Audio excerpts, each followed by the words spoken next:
कि यूथ न सिर्फ वोट करेंगे बल्कि हमारे एम्बेसडर्स भी बनेंगे।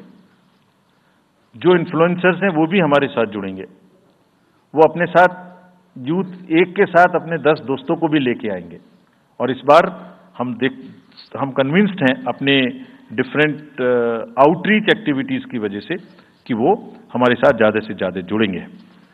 फ्रेंड्स, जब हम वोटर्स को अपने बूथ पे बुला रहे हैं तो हमारी ये भी ड्यूटी बनती है कि हम अपने बूथ को बहुत अच्छे से उनके लिए तैयार करके रखें। कैसे तैयार करें? हर बूथ पे पीने का पानी होगा, टॉयलेट होगा, मेल एंड फीमेल अलग, साइनेज होगा, पर्सन्स विद डिसेबिलिटी के लिए रैंप होगा, एक व्हील चेयर होगी, हेल्प डेस्क होगी, वोटर फैसिलिटेशन सेंटर होगा और शेड भी होगा, सफिशिएंट लाइट भी होगी। यानी minimum basic facilities would be available at all the polling stations. और these polling stations will be set up across the length and breadth. उत्तर में हिमालय की बर्फीली चोटियां हों या दक्षिण में कन्याकुमारी का समुद्र तट, पश्चिम में राजस्थान के रेगिस्तान से लेके अरुणाचल के जंगल और मेघालय के वेटेस्ट रीजन, इलेक्शन कमीशन देश के हर कोने में प्रजातंत्र को मजबूत बनाने के लिए अपने पोलिंग स्टेशन, अपने पर्सनल को लेके जाएगा।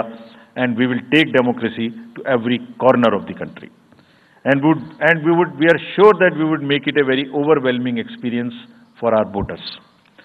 And then the voters delight, polling stations इस तरीके के मिलने चाहिए जिसमें ये सभी चीजें आपको मिलें।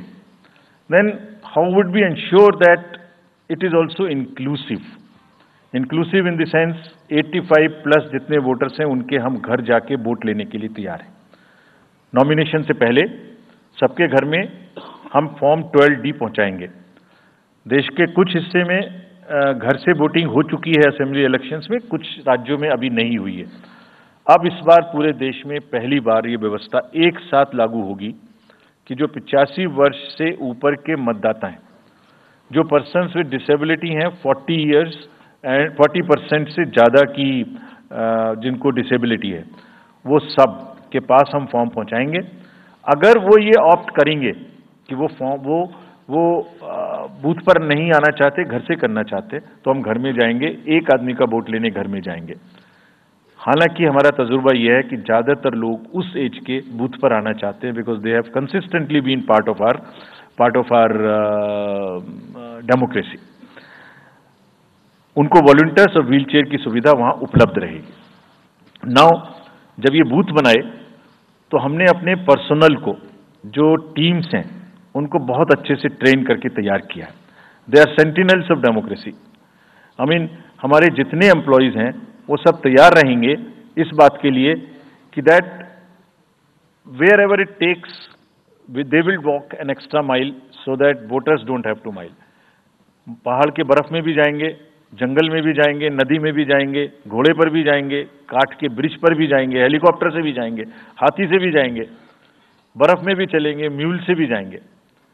सिर्फ हर जगह पहुंचेंगे इसलिए ताकि वोटर अपना वोट दे सकें। मैं इसी क्रम में आगे थोड़ी अर्बन एपैथी की भी बात करूंगा। हम इतनी जब मेहनत करते हैं जाने में, हम देखते हैं जहां घर के नीचे बूथ है वहां पे बहुत सारे लोग वोट देने नहीं आते। ये उनके लिए भी एक उदाहरण है कि वो ये समझें कि वोट देना कितना जरूरी है। अगर हम 10 लोगों के लिए, 5 लोगों के लिए बूथ बना के इतनी मेहनत से जा सकते हैं, तो आप घर के नीचे उतर के जो 2 किलोमीटर के रेडियस में आपके पास बूथ है उसमें वोट देने जरूर आएं। Friends, we are also very conscious about the sustainable elections as our responsibility towards the environment. तो एनवायरमेंटली सस्टेनेबल इलेक्शंस हों, इसके लिए भी हमने डायरेक्शंस अपने इलेक्शन मशीनरी को दी है।